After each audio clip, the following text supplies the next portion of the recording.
You're listening to the Platform Launchers podcast. I'm John Stange, and it's great to have you with us as always, because here on this podcast, we love to talk about building and growing and monetizing your online platform. We take your passion, turn it into a platform so you can earn a paycheck. We have a lot of fun doing that week after week after week. We were just joking with some of our members. They're live on the call here with us. We do this podcast live in front of a group of our members club.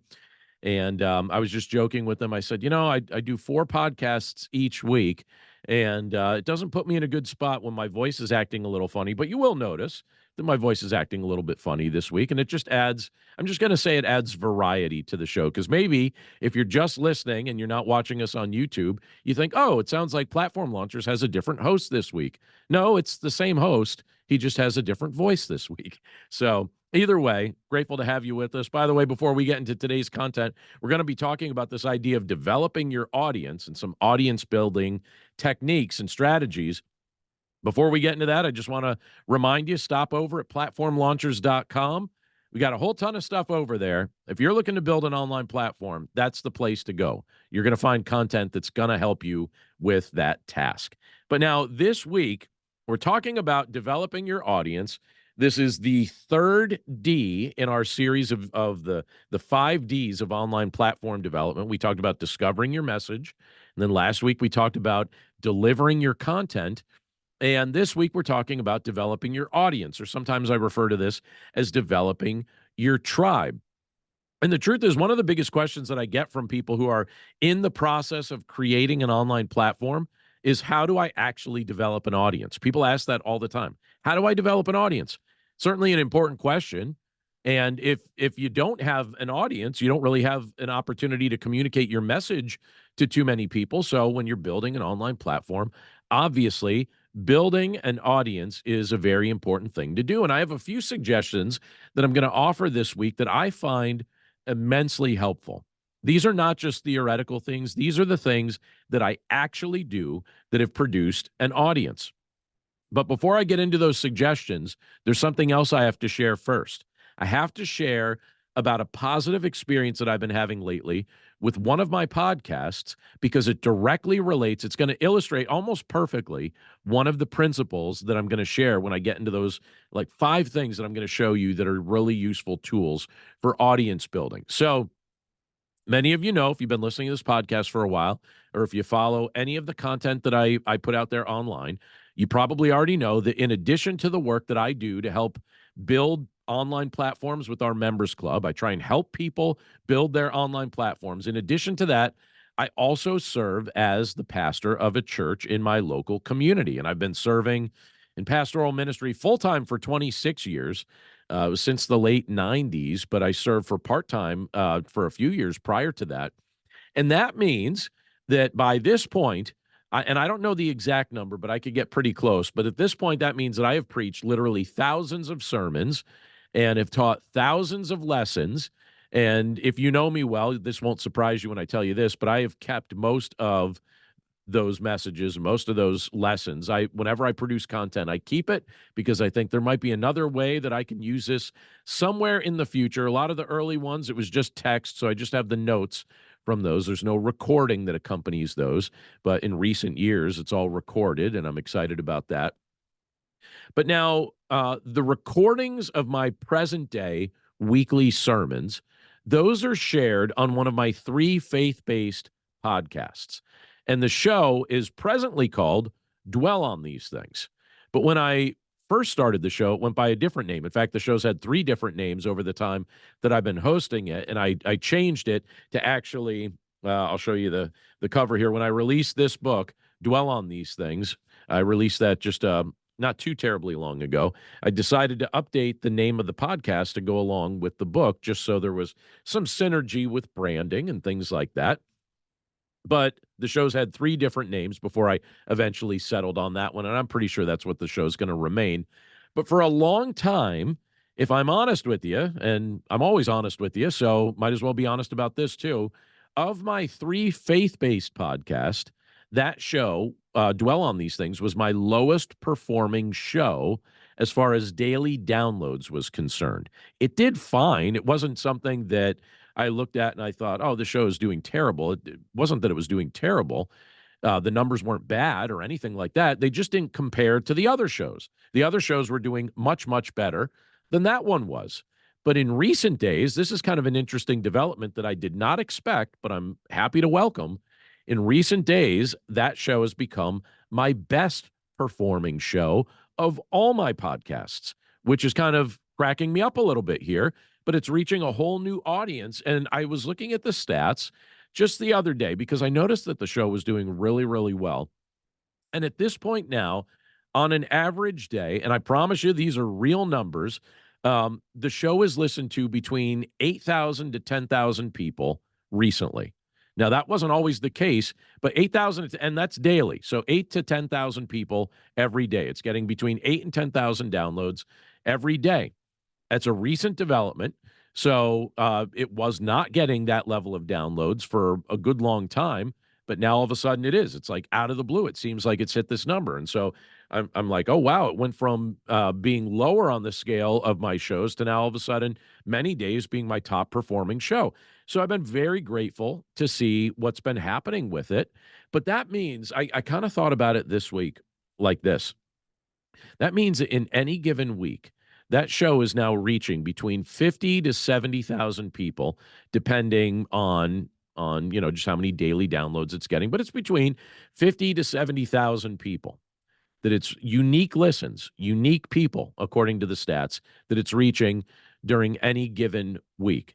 And when I was thinking about that, I thought, you know what? That's basically about the size of an audience that could fill an NFL stadium. So one podcast recorded with one small mic reaching that many people in any given week, filling an NFL stadium if everybody showed up all at the same time. And when I noticed, and I've been doing this podcast, the Dwell on These Things podcast, I started back in 2016. So it's not a podcast that I just started. I've been doing it for about 8 years at this point. And when I noticed this spike in listenership, and when I noticed this spike in audience growth, I thought, I've got to do a little research. I've got to figure out why this show is all of a sudden just out of the blue growing so quickly compared to the previous years of its existence when it didn't have that kind of growth. I mean, it was doing okay, but it wasn't anything like what it is now. And I think I have a good handle on what's taking place now. It took me a little research to figure this out, but I think I know what's going on. And so I'm actually going to share 5 specific ideas that I think are contributing to the growth of my audience because I suspect that you're going to find them helpful for what you're doing as well. And they have more than one application. These are things that apply not only to podcasting. Podcasting is a great way to apply them, but they apply to other areas as well. So here's what I've been discovering. Here's number 1. I've discovered that consistency builds trust. Now, if you've listened to my shows for any length of time, particularly the Platform Launchers podcast, which we're recording right now as I speak, you hear me use that word probably every week, but it's one of the main things that I think actually contributes to an online platform succeeding. Consistency builds trust. It's one of those words that I mention all the time when I'm teaching about online platform development because consistency impacts just about everything we do in this space. For creating online content, consistently contributes to just about every single thing we're doing. So if we dedicate our time and we dedicate our intentions to creating content that gets released on a very predictable schedule without fail, we will gradually earn the trust of an audience. And then what ends up happening when you earn the trust of an audience, they also recommend your content to others because they know that you're not going to embarrass them by failing to show up after they make the recommendation. So that's what I mean when I say consistency builds trust. For 8 years, I've been recording that podcast. It's most of the time a once-a-week show, but sometimes I do a little extra interview in there. And so sometimes it's got 2 episodes per week. But people know there's going to be at least 1 new episode per week. I've done that with that show for 8 years. And consistency has definitely built trust. But here's a second principle. If you're looking to build an audience, accessibility will help you build connection.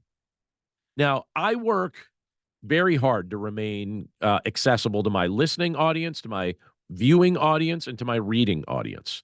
So I've got, in many respects, you would say 3 different audiences, or maybe it's one audience, just all lumped together that access my content different ways. There's some people that listen to my shows via podcast. There's some people that watch what I do via YouTube. and there are other people that read my blogs and my books. And I try to make myself accessible to all aspects of that audience. I try and make myself accessible in multiple ways. So sometimes accessibility looks like replying to an email. So if you send me an email, I'm very likely to reply to it. I think I catch just about 99% of the emails that are sent to me. And in fact, I've actually started to publish my email address in some of my books, essentially daring people to email me, because I'll even say something like, "I dare you to write to me," and to see if they'll actually do it, and they do, and then they get a reply, and they're like, "Oh, he actually meant what he said." So I try to be accessible that way. I give my email address out in that respect. I also do things, and I've started to do this more. I host online meetups from time to time with my audience via Zoom. Now, I do this with platform launchers every week, but I do this also with my faith-based audience on occasion as well. And we recently had a meetup with people that have been listening to the show for a while. It was fantastic. It was so fun to actually see faces of people that have been listening to my shows for a long time. I thought that was wonderful. Um, I also have connected with people via the phone. Certain people that have, been like part of my crowdfunding and stuff like that. I've done things where I've just called them and thanked them, and you could say in person via the phone. It's not literally in person, but at least verbally in real time.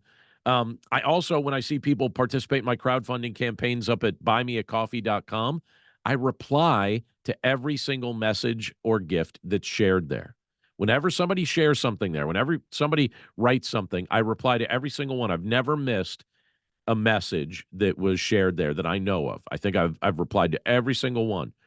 And I also make a point to show up in more than one place online. And I use those are just a few examples. Probably if I scratch my head, I could probably think of a few other examples as well.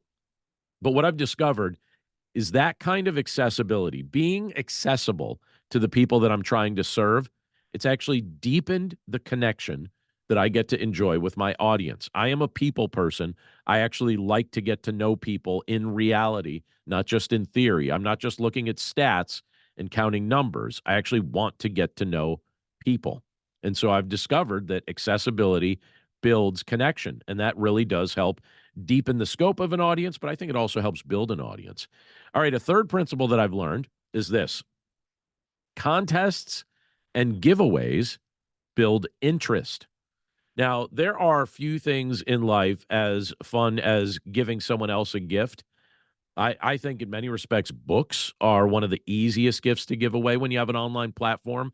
Just before we went live with the podcast, we were talking with one of our members here, Brad Miller, and Brad recently spoke in his local community, and he hosts 4 different podcasts. Definitely check out his name, check out his shows. But he did a giveaway just recently where he gave away a microphone, and he was able to connect with a new audience of people through that giveaway.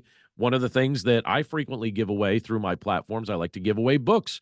They're one of the easiest things to give away. You give away digital copies, or if your budget allows, you could also mail physical copies to those who listen to your shows or read your content. I actually keep a stack of some of my books handy because one of my favorite things to do is to send them out to people from time to time. I like doing that. But you can give other gifts away to people that are accessing your content.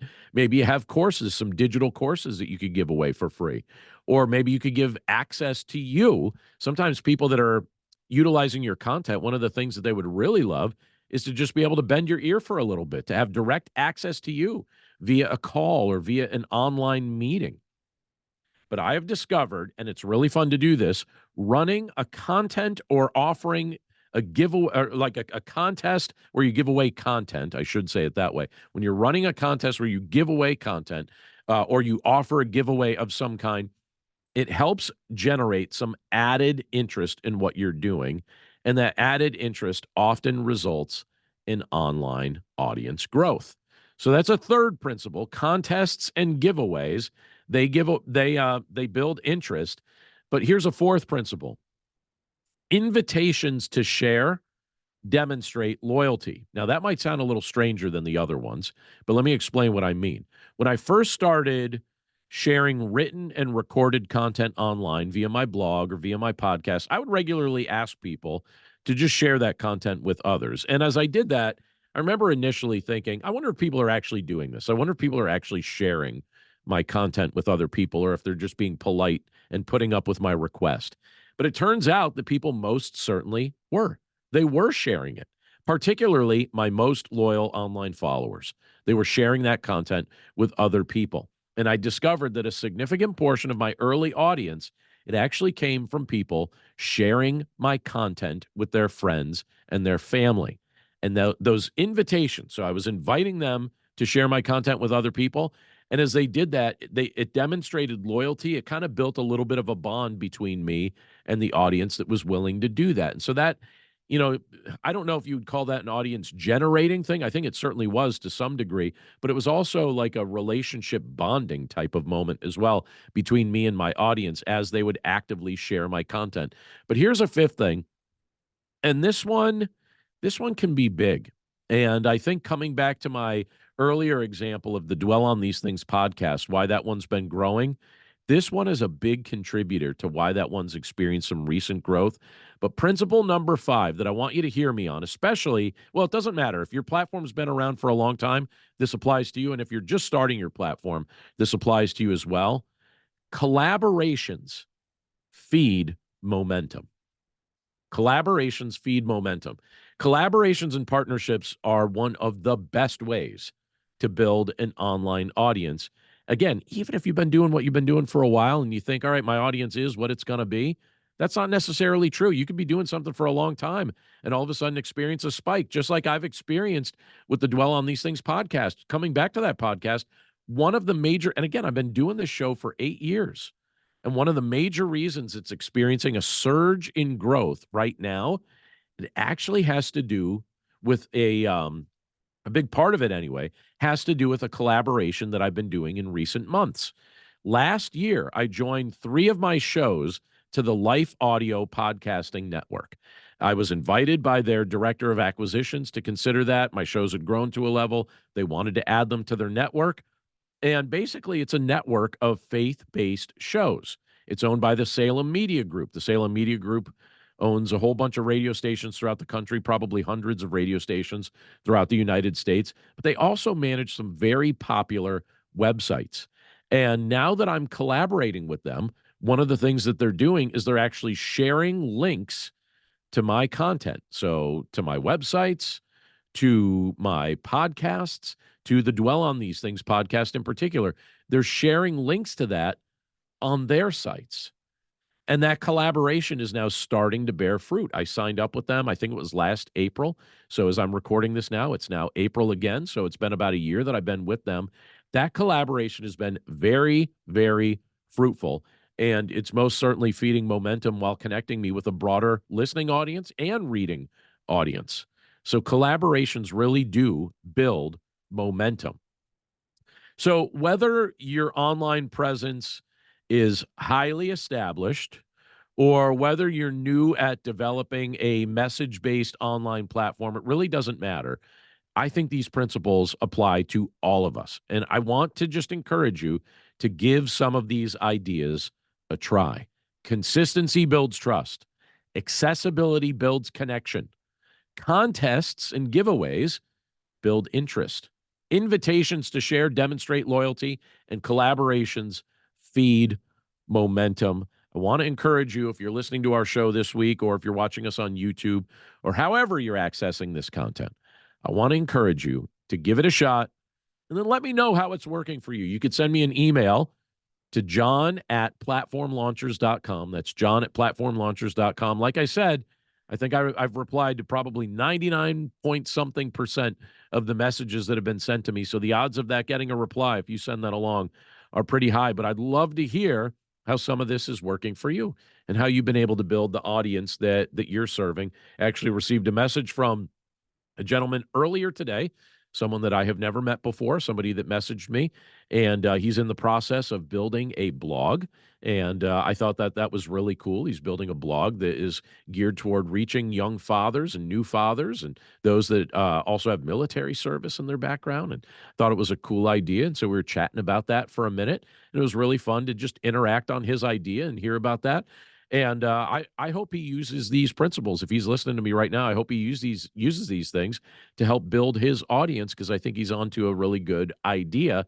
And if you're listening, I hope you give these a shot. Remember, consistency, accessibility, contests and giveaways, invitations, collaboration, all of it super useful. I hope you'll give it a shot. But that's it for us this week. I just want to remind you again, stop over at platformlaunchers.com. We got a ton of stuff over there that can help you build your online platform. Just scroll through the site. You'll find something that's useful. A lot of freebies over there. We've also got some courses and we've got our membership and all sorts of things that will help you legitimately build, grow, and monetize a message-based online platform. We have a lot of fun doing it. I'm about to segue into a fun Q&A time with our members, but those of you listening on the podcast, I wish you farewell. Those of you watching us on YouTube, I say so long to you as well, and I look forward to catching up with you again right here next week. Take care.